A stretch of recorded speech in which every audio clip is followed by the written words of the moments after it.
Shalom, Boker Tov.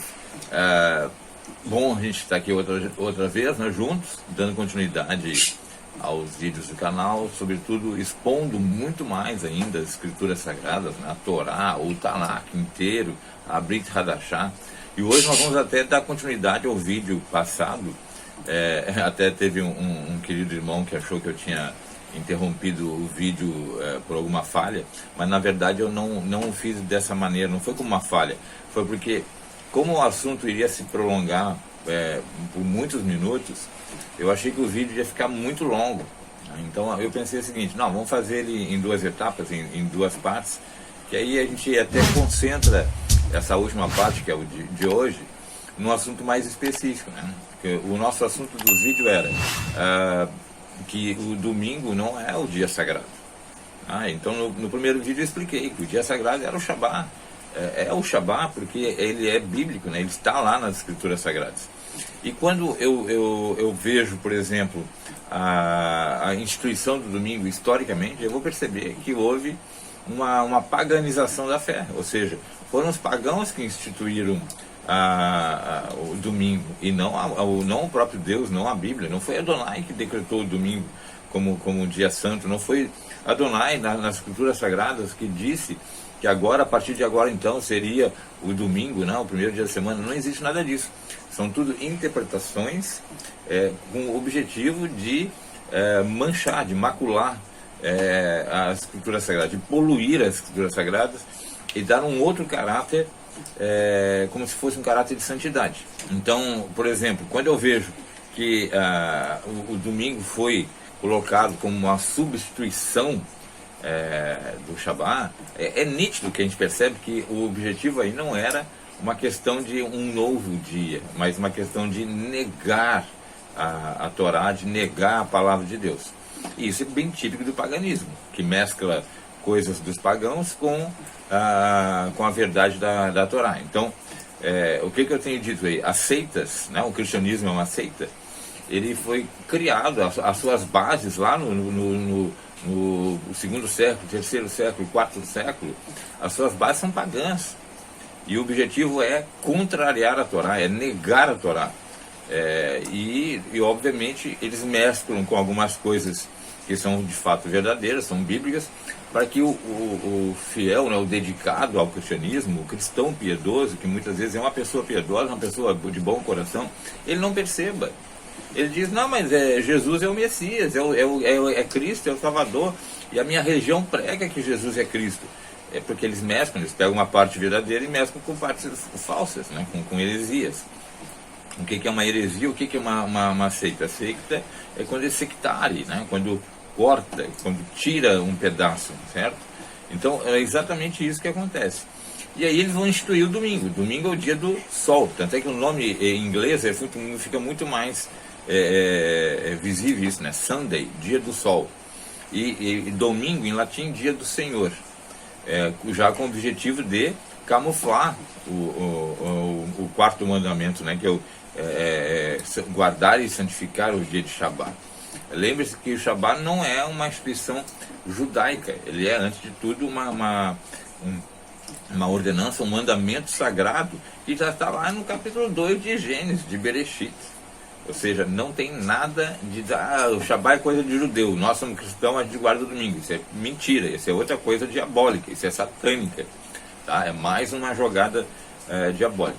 E a última jogada deles foi tentar forçar a barra para fazer com que o cristão, o piedoso, acreditasse que Jesus ressuscitou no domingo, e por isso esse dia tinha que ser agora lembrado por todas as eras, por todas as gerações, e que esse dia seria então o dia do Senhor daí para frente.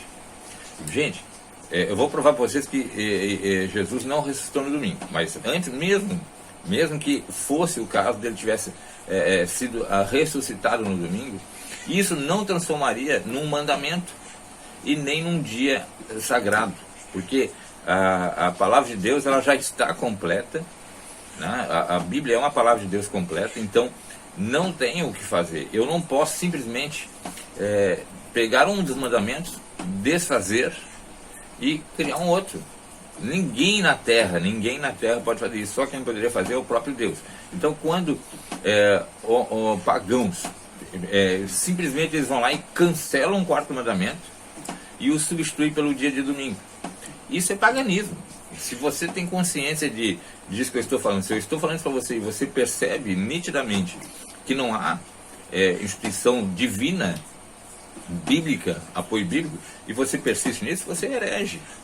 Não tem o que fazer, você é herege, você perpetua uma heresia e vai continuar ensinando essa heresia, essa mentira, e toda mentira procede do diabo, isso é diabólico. Tá? Então agora, nesse vídeo, eu vou me dedicar a tentar mostrar para você que não há ressurreição no domingo, que não foi isso o que as Escrituras Sagradas falam. E quando eu estava preparando os estudos, eu percebi, porque eu tenho várias traduções aqui atrás de mim, então eu gosto muito de pegar as traduções e aí pesquiso outras, e eu estava vendo que a maior parte das traduções, elas são categóricas em paganizar o ensino, a teologia. Por quê? Eles chegam a colocar a palavra domingo na tradução, e domingo nem existia, a palavra domingo nem existia na época das Escrituras Sagradas. Reparem que sempre nas Escrituras é primeiro dia, segundo dia, terceiro dia, quarto dia, quinto dia, sexto dia, e o sétimo dia que é Shabá. Não existe domingo. Mas em algumas traduções constava lá, e no domingo. Para quê? Para que quando o leitor fizesse a sua leitura, ele gravasse no seu consciente, no seu subconsciente, a ideia do domingo. Então, outra jogada típica do paganismo, mentir e transformar aquilo ali numa falsa verdade, ou seja, para o leitor é uma verdade. Então, uma das coisas que a gente precisa entender, para a gente poder dar o início desse vídeo, dessa aula de hoje, é entender, primeiro, que não existe Sexta-feira Santa. Eu vou mostrar para vocês que Yeshua, ou Jesus, como querem os cristãos, não morreu numa sexta-feira. Isso é fácil de perceber. Tá? Isso é fácil, e eu vou mostrar isso para você. Então não existe Sexta-feira Santa e nem existe Domingo de Páscoa. Por quê? Primeiro que a Páscoa, ela oscila ano após ano, ela cai em diferentes dias da semana, né, como é conhecido nos dias de hoje. Por quê? Porque a Páscoa ela é ordenada nas Escrituras Sagradas a ser celebrada no dia 14 para 15, né? Dia 15 de Abib, ou Nissan, que é o mesmo mês com a nomenclatura diferente. Uma nomenclatura hebraica e outra já com um forte caráter babilônico, né? Influência babilônica nos nomes. Mas o que eu quero dizer? Que dia 14, dia 15 de Nissan, ano após ano, vai mudar quando vai cair. Às vezes vai cair numa quarta-feira, às vezes vai cair numa quinta, às vezes vai cair numa sexta, às vezes vai cair no sábado, às vezes vai cair no domingo, às vezes vai cair numa segunda, não importa. Porque para nós o objetivo é obedecer às Escrituras. Então nós celebramos o dia 14, 15 de Nissan. Dia 14 é a preparação, dia 15 é a Pessa, a Páscoa, né? Então a gente acompanha, né, o calendário, a gente sabe ano após ano quando cai a Páscoa. Tá? Então eu sei que o ano que vem, se eu não me engano, cai no dia 12 de abril. Não sei nem que dia da semana é. Mas se eu pegar o dia 15 de Nissan e olhar, ele vai cair no dia 12 de abril no ano que vem. Tá? Então isso é extremamente importante que eu tenha em mente. Eu não tenho uma data fixa da Páscoa, um dia da semana fixo da Páscoa. Coisa que os pagãos fizeram. Os pagãos transformaram a Páscoa num dia de domingo. Óbvio. Por quê? Eles precisam instituir a mentira de tal maneira que fique decretado, que fique fundamentado na cabeça do cristão, que é um domingo de Páscoa. Aí o ano que vem é domingo de Páscoa. Aí o outro ano é domingo de Páscoa. Eles vão perpetuando a mentira de tal maneira que a pessoa piedosa, a pessoa religiosa, a pessoa de bom coração, ela acha que é domingo de Páscoa. Mas não tem nada a ver com domingo de Páscoa. E outra coisa, não existe domingo de Páscoa. Existe Páscoa, Pessa. E é sempre no dia 15 de Nissan. Tá? Ou 15 de Abib. Isso é baseado nas Escrituras Sagradas, né? Êxodo 12. Quando a Adonai decreta, né, a instituição da Pessa. Então eu preciso estar muito atento nisso. ou eu obedeço a palavra de Deus, ou eu obedeço os pagãos. E aí eu vou arcar com as consequências de obedecer o paganismo. Mas outra coisa que eu quero mostrar é que eu preciso entender então por que Yeshua tinha que ser sacrificado na Páscoa. Tá? Qual era o ensinamento que Adonai nos traz na Torá em relação a esse fato ter ocorrido exatamente na Páscoa. Tá? A gente tem que ter muito essa consciência. Por quê? Porque é vital que eu tenha esse entendimento, porque nada nas Escrituras é feito de modo aleatório. Adonai, por isso que a palavra Torá, né, significa instruções. Tudo Adonai está nos instruindo para que a gente possa ter essa sabedoria, esse despertar da sabedoria para entender. Então vamos lá, vamos pensar o que é Páscoa, biblicamente falando. A Pessa foi instituída lá no livro de Shemot, em Êxodo, com qual objetivo? Para colocar na mente, no coração do povo judeu, o grande dia da libertação. Então o que aconteceu? No dia da preparação, né, no dia 14 para 15 de Abib, de Nissan, o povo foi instruído pelo próprio Adonai de que deveria pegar um cordeiro e já deixar ele de antemão, já prepará-lo para comê-lo às pressas, porque ele seria a última refeição deles lá no Egito, e dali por diante eles seriam libertos e estariam a caminho da terra prometida, certo? Então esse é o cordeiro do Pessa, cordeiro pascal. Ano após ano, essa celebração da Páscoa ela foi ocorrendo de modo que todos nós trouxéssemos à memória esse grande feito de libertação. Então o que acontecia nos outros anos, depois que o povo de Israel já estava na terra prometida, já estava em sua própria terra, como é que se mantinha essa celebração? O povo foi ensinado a preparar do mesmo modo o cordeiro pascal, e ele era trazido aos sacerdotes, né? E o sacerdote o preparava, o abatia, e então o oferecia como sacrifício a Adonai, certo? Então esse abate ele acontecia entre meio-dia e 3 da tarde do dia 15 de Abib, ou seja, no dia 14 de Abib, né, segundo diz assim, a véspera da Páscoa, a véspera da Pessa, se preparava tudo. Esse animalzinho era levado então para ser o cordeiro pascal. Ele era sacrificado entre meio-dia e 3 da tarde, para que houvesse então a memória da grande libertação que Adonai fez com o seu povo. Então repare que tudo tem esse detalhe. Então ele representava, o cordeiro pascal representava a libertação. O que é perdão de pecados, né, quando a gente vai ver nas Escrituras Sagradas, ao longo de todas as Escrituras? É uma libertação. Ou seja, Adonai nos liberta do pecado e nos conduz à justiça. Nós somos transformados em Tzadik, né? Nós somos transformados em Tzadok, em justos. Por quê? Porque o ato de libertação do povo de Israel do Egito, né? Tirou ele da escravidão, tirou ele da opressão e o conduz à terra prometida. Nesse espaço de tempo que nós vamos ter então a Pessa, o povo de Israel está sendo preparado para se tornar a nação de Adonai, o povo de Adonai. Tanto é que chegou um ponto que o próprio Moshe diz, né? Hoje vocês se tornaram nação de Adonai, né? A nação do tetagrama, né? do nome sagrado. Quando nós vamos olhar para o feito de Yeshua, é a mesma coisa. Yeshua, ele vai ser o cordeiro pascal, que vai ser oferecido exatamente nesse período da tarde, e ele é sacrificado nesse período da tarde, e para que houvesse então a libertação da opressão e da escravidão. De qual? Do pecado. Já não era do Egito, mas o Egito foi para nós um símbolo, né, de opressão e de pecado, porque no Egito havia idolatria, havia o paganismo, havia a opressão das pessoas, a escravidão, aquilo que mantém as pessoas humilhadas, rejeitadas. E aí, quando tem o ato da Pessa, é o ato de libertação.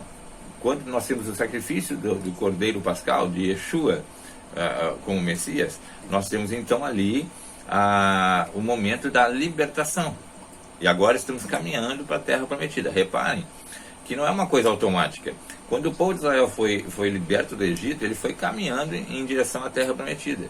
Ele foi sendo instruído, ele foi sendo retificado, tikkun em hebraico. Ele foi passando por um processo de retificação, ou seja, ele foi adquirindo um caráter celestial. Então ele recebeu a Torá, que são as instruções sagradas, e ele deveria viver por essas instruções sagradas, que na Bíblia é traduzida como os mandamentos de Deus.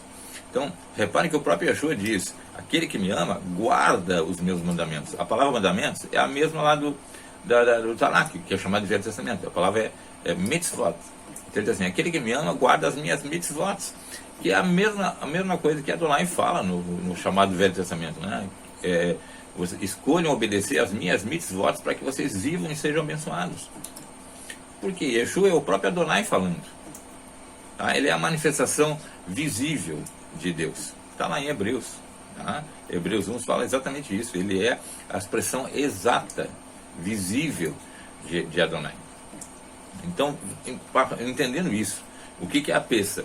E agora nós vamos caminhar para esse entendimento maior de quando Yeshua morreu, o que aconteceu exatamente, por que tinha que ser tão rigorosamente igual ao que está no Torá. Vocês vão entender que não houve Sexta-feira Santa. Tá? Eu vou provar para vocês que ele morreu no que seria uma quarta-feira. Lembrando que a palavra quarta-feira não existia, né? Mas eu vou mostrar para vocês que ele morreu numa quarta-feira. Mas eu preciso entender primeiro o seguinte: o que é Shabá? Shabá, nós temos dois tipos de Shabá na Escritura Sagrada, né? De Shabatot, no plural. O Shabá da semana, não? Então, ou seja, o sétimo dia da semana é um Shabá.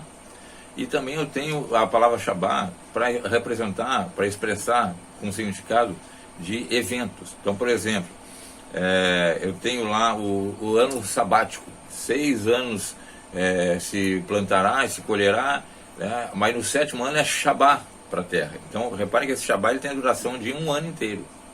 Aí depois eu vou ter, isso é um Shemitah, né? Depois eu vou ter a ideia também de que quando o dia de Yom Kippur, por exemplo, é um Shabá, é um dia que não se faz nenhum tipo de trabalho ordinário, porque é um dia sagrado.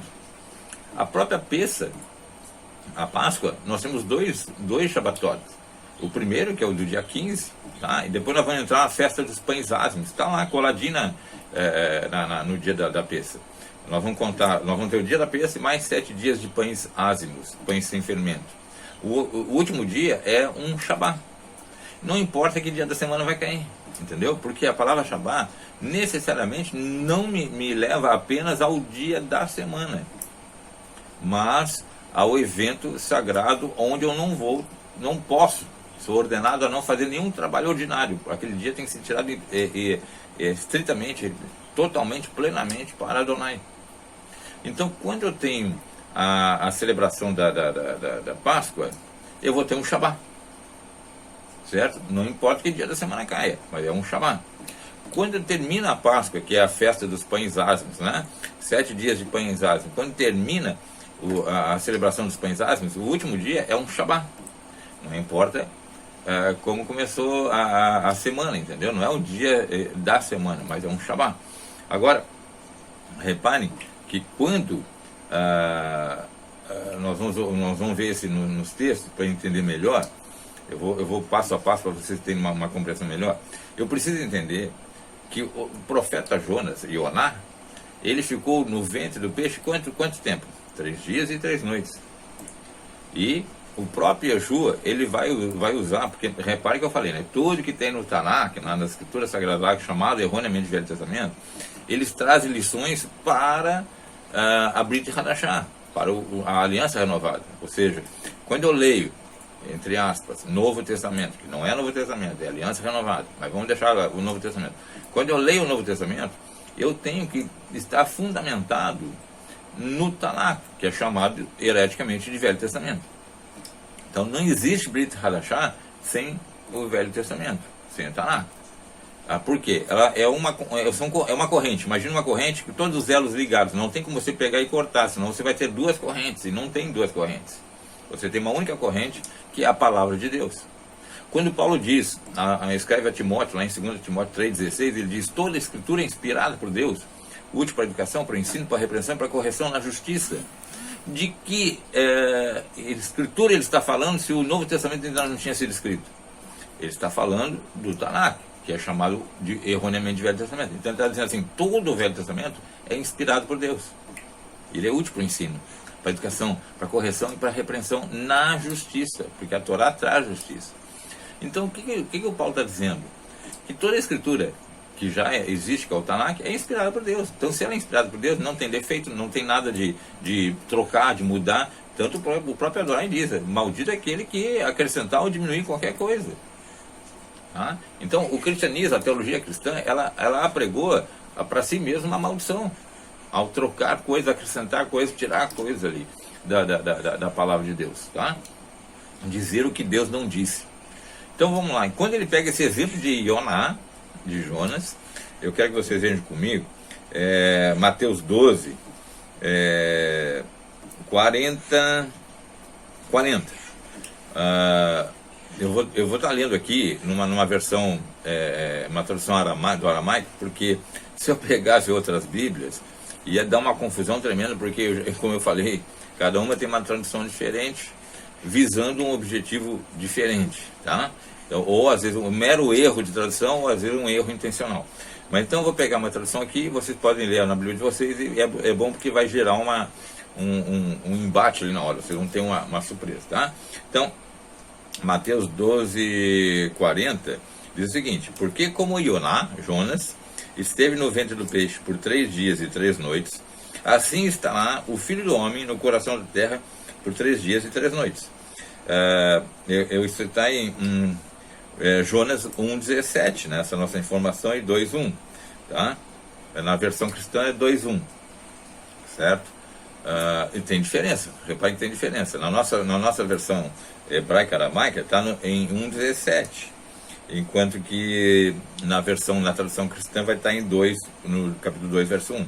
Então, reparem que primeiro que ele fala assim, ele vai estar assim como assim como Jonas, né? Então é uma comparação, esteve 3 dias e 3 noites, eu estarei também, né? O Filho do Homem também estará no coração da terra por 3 dias e 3 noites. Então olha a informação: 3 dias e 3 noites. Não é o terceiro dia, é 3 dias e 3 noites. Reparem bem nesse negócio, vão fixando isso que eu estou falando. E quando ele diz o Filho do Homem, não é Deus que morreu, é o Filho do Homem que morreu. Como assim, Pedro? Lembre-se que Yeshua ele sempre é apresentado como o Filho do Homem e o Filho de Deus, né? Benei Adam e Benei Elohim. Por quê? O Espírito que está nele é o Espírito do próprio Adonai, é a manifestação de Adonai. Mas ele também é 100% humano. Então quem é que vai morrer? O 100% humano. O humano vai morrer, né? E vai estar no coração da terra, ou seja, morto, na linguagem, né? Morto por 3 dias e 3 noites. Vai guardando aí, por favor. 3 dias e 3 noites. Tá? Aí depois, nós vamos para Marcos 8,31. Tá? Ele diz o seguinte: e começou a ensinar-lhes que estava preparado o Filho do Homem para sofrer muito, e seria rejeitado pelos anciãos e pelos líderes dos Corranins e pelos Sofrim, e seria morto, e depois de 3 dias levantar-se-ia. 3 dias, 3 e 1. Tá? O que é um dia? É o dia inteiro. Tá? É o dia inteiro. Nós não temos contagem de meio-dia. É o dia, dia. Né? Quando a gente vê a criação, ela houve segundo dia, terceiro dia, quarto dia, é o dia inteiro. A nossa maneira de contar os dias é diferente no sentido do começo. Por exemplo, nós começamos ao anoitecer, no final da tarde, ao anoitecer nós começamos o dia. O calendário ocidental, gregoriano, que instituiu um outro calendário, ele começa à meia-noite. Para nós não, para nós começa ao anoitecer. E isso é um outro detalhe importante, porque também essa jogada de transformar o dia, a contagem do dia à meia-noite, é para despistar, para afastar a pessoa piedosa da realidade do calendário que está na Bíblia, certo? Então, o que eu estou dizendo? Que todos nós deveríamos obedecer o calendário judaico e não o calendário gregoriano. Mas, tudo bem, mas eu preciso ter essa consciência do que está sendo falado. Então, ele repete, depois de 3 dias inteiros, tá? Isso é muito importante. Vamos pegar Mateus 27, para a gente poder dar uma outra olhada aqui, no texto que eu estou falando. No Mateus 27, 62 a 66, tá? Vocês vão ver outra informação também extremamente precisa. E no próximo dia, que foi depois do pôr do sol, e no próximo dia, que foi depois do pôr do sol, ou seja, está falando exatamente isso que eu disse para vocês agora. O dia começa depois do pôr do sol, tá? Reuniram-se os líderes dos Kohanim e os Perushim, os fariseus, com Pilatos, e disseram-lhe: Nosso Senhor, lembramos-nos de que aquele enganador disse enquanto estava vivo: depois de 3 dias levantar-me-ei. Portanto, ordene que seja guardado o sepulcro até o 3º dia, para que não venham seus talmidim e roubem à noite, e digam ao povo que se levantou dentre os mortos, e esse último engano será pior do que o primeiro. E disse-lhe Pilatos: vocês têm guarda, guardem o sepulcro como vocês entenderem. E eles foram guardar o sepulcro e selaram a pedra como os guardam. Ou seja, eles estão dizendo aqui, lembrando que aquele embusteiro, aquele enganador falou para nós, né? Depois de 3 dias levantar-me-ei. 3 dias. Aí, claro, ele vai usar assim: seja guardado o sepulcro até o 3º dia. Ou seja, 1, 2, 3. 3º dia na contagem de 3 dias, certo? Isso a gente tem que ter muito, muito em mente, tá? Se eu olhar Mateus 26, 57, eu vou ter o seguinte: e os que prenderam Yeshua o levaram a Caifá, o Kohen Hagadol, onde os sofrinhos e os anciãos estavam reunidos. E Shimon Efá o seguiu de longe até o pátio do Kohen Hagadol e entrou sentando no interior com os guardas para ver o fim. Então, olha só, a noite do dia 15, que começa no anoitecer, né? Então nós temos dia 14. Quando começa a anoitecer, vira dia 15. Guardem isso no coração. Tá? Começou a anoitecer, já é o dia 15, não é a meia-noite. Quando começou a anoitecer, já é o dia 15. Na madrugada dessa passagem, desse momento, então já é dia 15, Yeshua foi levado diante do Sanhedrin, do Sinédrio, tá? Para ser julgado. E aí a gente sabe o que vai acontecer, né, no desfecho dessa narrativa, né? Mas eu quero que vocês fixem o seguinte: por que ele tinha que ser levado ao Sanhedrin? Porque o Cordeiro Pascal tinha que ser levado para os sacerdotes. Os sacerdotes é que iriam fazer a avaliação e iriam então preparar para o abate, para o sacrifício. Então reparem que Yeshua está seguindo rigorosamente a Torá nesse sentido também. Tá? Por ele ser o cordeiro, ele tinha que ser apresentado. Então dia 14 ele foi preparado, que é o dia da preparação. Ele foi preparado, aí ele é levado então aos sacerdotes, né? O cordeiro é levado aos sacerdotes. Os sacerdotes vão preparar esse cordeiro, inclusive fazem uma avaliação para ver se esse cordeiro é perfeito para o sacrifício. E aí ele vai ser então julgado, né? Ele vai ser avaliado e vai ser julgado então para que seja feito o sacrifício. Na linguagem agora, nesse momento da Brit Hadashah, ele, para o Sanhedrin, para o Sinédrio, não se trata de um sacrifício pascal, óbvio. Eles estão achando que eles vão matar alguém, que é um problema para eles, né? Por uma questão de inveja, por uma questão de cegueira espiritual, eles acham que estão matando alguém, vão matar alguém, que é um problema para eles, que eles vão se livrar desse problema.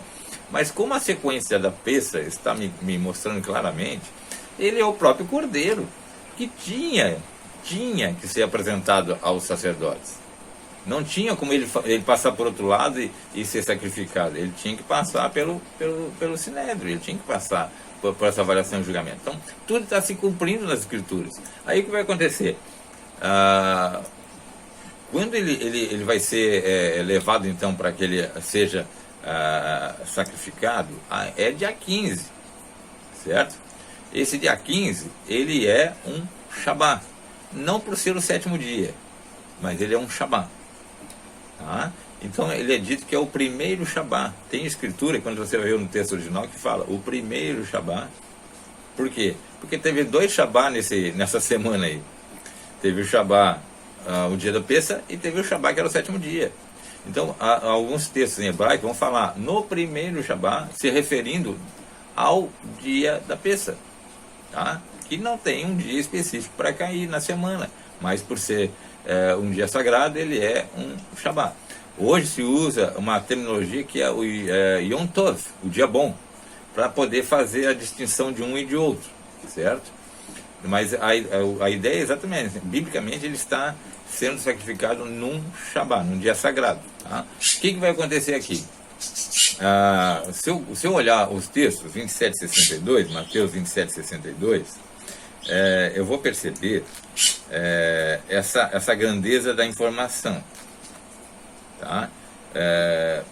E no próximo dia, que foi depois do pôr do sol, reuniram-se os líderes Kohanim e os Perushim perante Pilatos. Ou seja, eles estavam fazendo exatamente o que se fazia mais de 1000 anos atrás, apresentando o Cordeiro Pascal. Reparem que na cabeça deles não era isso, tá? Mas eles estavam cumprindo rigorosamente as escrituras. Isso que é maravilhoso, tá? E aí ele vai ser sacrificado. A gente pega o texto lá do momento da morte dele, tá? Vamos ver se eu acho aqui.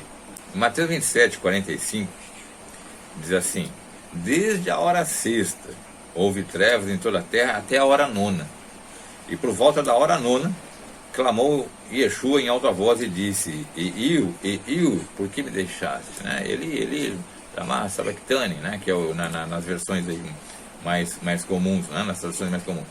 Mas o que ele está dizendo aqui? Qual é a informação que eu estou pegando aqui? Olha só, da hora 6ª à hora 9ª, do meio-dia às 3 da tarde, houve escuridão. Por que a Brit Hadashah me dá essa informação do horário? Porque era o exato horário em que se preparava o Cordeiro Pascal para o sacrifício.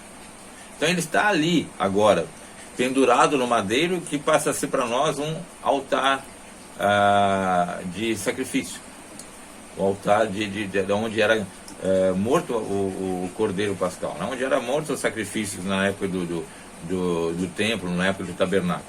Então essa informação também é muito interessante. Ele está cumprindo rigorosamente até o horário do abate, o horário de sacrifício. E houve trevas porque nesse momento a luz se retirou, porque era o momento das trevas. Por que esse sentido? Porque é o momento em que o pecado está ali visível, a escuridão do pecado está ali.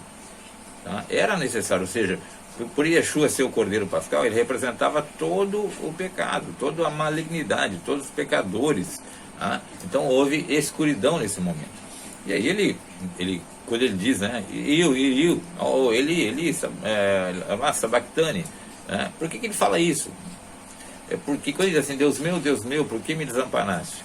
Muitas pessoas me perguntam, por que ele falou isso? Porque ele falou isso, ele falou o seguinte: naquela hora ele é a representação do pecado do mundo, do pecado da humanidade, que afasta, né? Isaías diz, né? As nossas transgressões é que nos afastam de Adonai, né? O próprio Adonai dizendo, as vossas transgressões é que afastam vocês de mim. Transgressão no hebraico a não obediência da Torá. Então, como se dissesse, a não obediência da Torá afasta vocês de mim. Então, quando Yeshua ele está ali representando as nossas transgressões, ele sente esse afastamento. Tá? Então, ele transmite isso e diz: Deus meu, por que me desamparaste? Tá?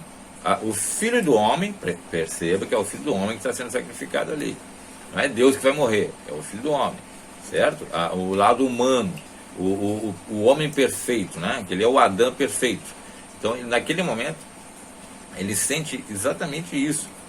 E está nos trazendo esse texto um ensinamento, que os nossos pecados, ou seja, a nossa desobediência do Torá, nos afasta de Adonai, porque ele é tão puro de olhos que não pode contemplar o pecado, ou seja, a pureza, a santidade de Adonai não pode conviver com o pecado.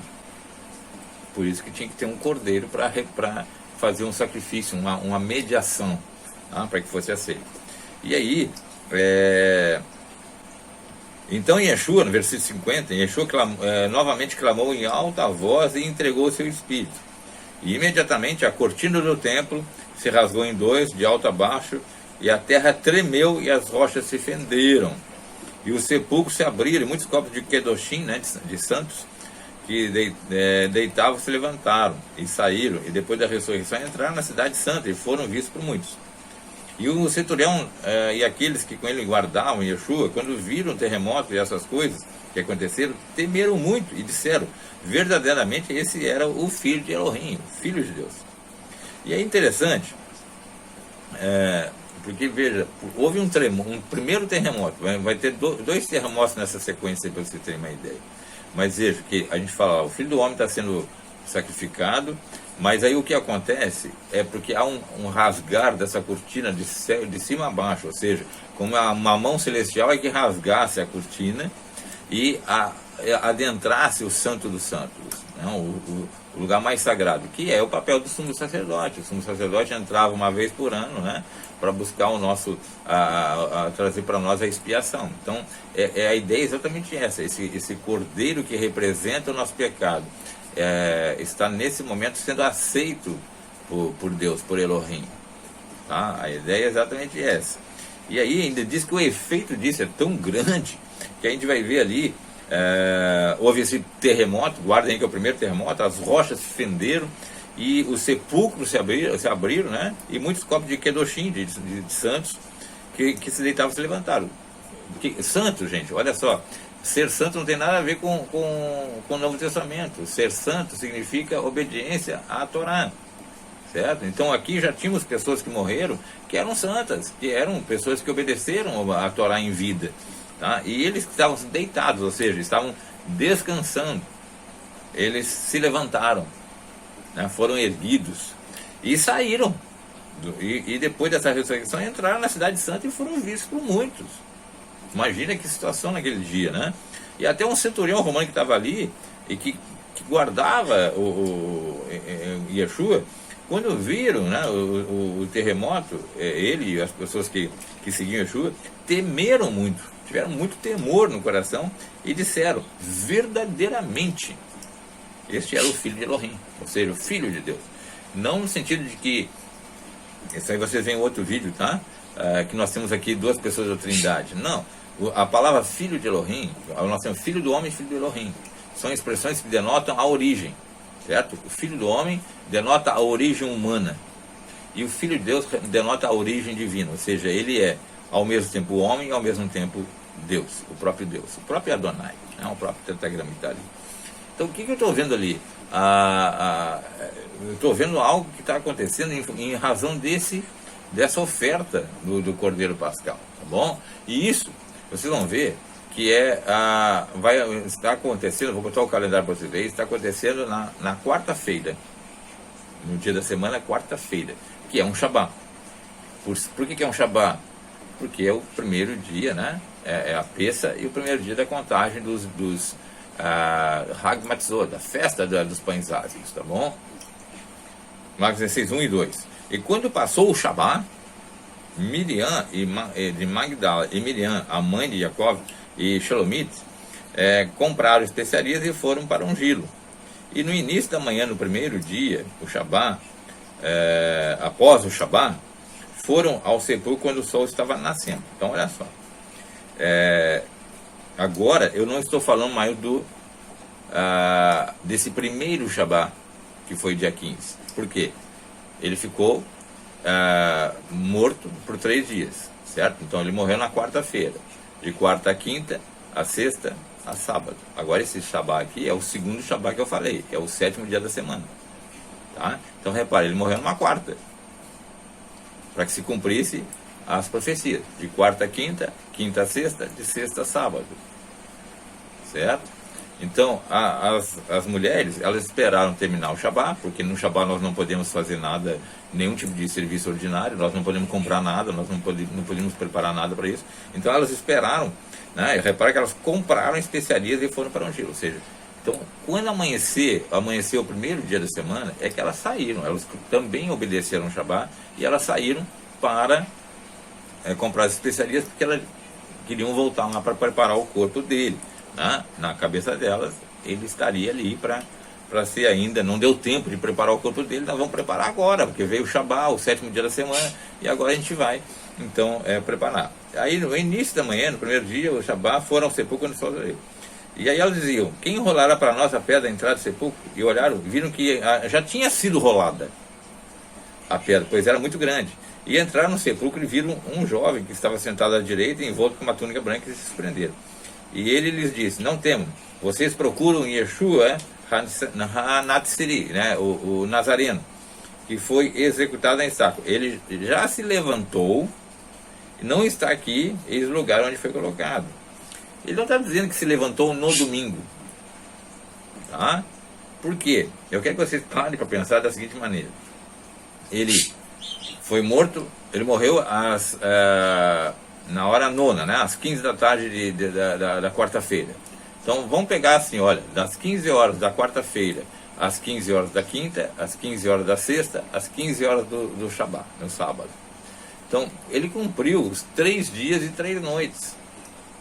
E agora no entardecer desse Shabá, no entardecer desse Shabá, vai ser o primeiro dia. Só que no calendário que vocês têm em casa, ainda é sábado. Porque às 18h30, por exemplo, às 18h30 de sábado, ainda é sábado na folhinha do calendário de vocês, não é?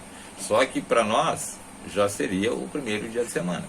Então, Yeshua, ele cumpriu rigorosamente os 3 dias e 3 noites. E cumpriu o Shabá. O Shabá não é um dia de descanso. Guardem isso. Não era isso que foi dito lá em Gênesis 2? Ele descansou também no Shabá. Ele cumpriu rigorosamente o Shabá. E então ele foi ressuscitado. Ele ressuscitou. Então ele cumpriu o Shabá e ressuscitou. Quando as mulheres foram na manhã do primeiro dia, ele já tinha ressuscitado. Então, quando que ele ressuscitou? Após o fim do Shabá, que ainda é sábado, não domingo. Tá? Eu estou usando as duas terminologias para vocês entenderem. Ainda é sábado, o dia da folhinha da semana, porém é o fim do Shabá, certo? E ele, por que eu sei então que ele morreu na quarta-feira? Porque se eu contar para trás, né? 3, 2, 1, eu vou parar na quarta-feira. Ele tinha que ficar 3 dias e 3 noites no seio da terra, no sepulcro, certo? Então, se eu contar para trás, do Shabá para trás, eu vou cair na quarta-feira. Se eu contar de quarta-feira para frente, ele ressuscitou no final do Shabá, que ainda é sábado, não domingo. Deu para entender isso? Tá? Então, reparem que a ideia de ele ter sacrificado, morrer numa sexta-feira, não iria cumprir as profecias. Se ele morresse na sexta-feira e ressuscitasse no domingo, de sexta-feira para sábado, 1 dia, de sábado para domingo, 2 dias. Ele não ficaria nem 3 dias e 3 noites, seria impossível. Tá? Outro grande detalhe é que eu preciso entender que o Shabá é sagrado. Então, todo o destaque nas escrituras é para mostrar a importância do Shabá.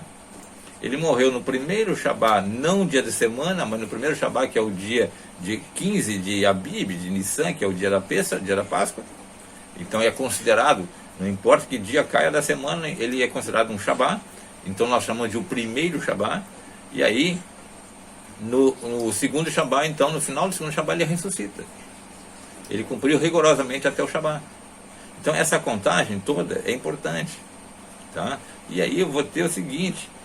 em seguida, tá? Isso é assunto para outro vídeo, ele vai cumprir o Bikurim, que é a oferta das primícias, que é exatamente a sequência da Páscoa. Então eu tenho a Páscoa, a festa dos pães asmos, e depois eu tenho a oferta da primícia. Ou seja, ele é a primícia, ele é o primeiro na ressurreição se apresentar ao céu, né? Ele é o primeiro como oferta ao próprio Deus, né? E que ele é uma manifestação do próprio Deus ali. Então veja o seguinte, e nesse dia, tá, eu vou ver em Mateus 28, 1, quer ver? Vamos ver Mateus 28, 1, vocês vão ver o seguinte, que é muito interessante também. E na noite, após o término do Shabá, quando amanhecia, o primeiro dia após o Shabá, Miriam e Magdala e a outra Miriam foram ver o sepulcro. E eis que houve um grande terremoto, pois o anjo de Adonai desceu do céu e aproximou-se, rolando a pedra da entrada e assentou sobre ela. Então ele está dando uma informação de que o anjo de Adonai veio, rolou a pedra, mas a própria presença desse anjo causou ali um terremoto, que é o segundo terremoto. Tá? É o segundo terremoto que a gente vê aqui nas Escrituras. E aí é interessante, por que eu estou ressaltando isso? Vocês vão ver lá depois no profeta Zacarias, a gente vai abordar isso em outro momento, que no momento de grande sofrimento de Israel, quando a Gog e Magog estão atacando Israel, vai haver um grande terremoto. E que culmina na redenção de Israel, na libertação de Israel, no salvamento de Israel. Porque salvar em hebraico é libertar.